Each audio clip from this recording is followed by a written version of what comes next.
сайн байцгаана уу? Намайг Гүн гэдэг. Монгол өв соёлтой холбоотой үгсийг эндээс суралцаарай. Хамтдаа Монголын хөдөө нутагт очицгоё. Бүгдээрээ хүрээд ирчлээ. Өнөөдөр бүгдээрээ Монгол гэрийн бүрдэл хэсгүүдийн тухай мэдэж авцгаая.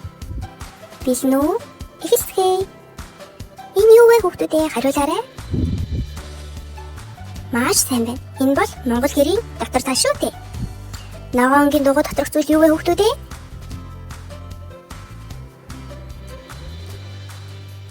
За, Монгол гэрийн ханан эвхэгддэг ба модоор хийгддэг. Нарийн моднуудыг хэрэглэн бэхэлж хийдэг.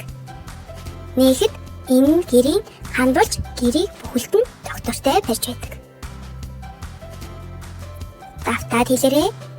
Гэрийн хан.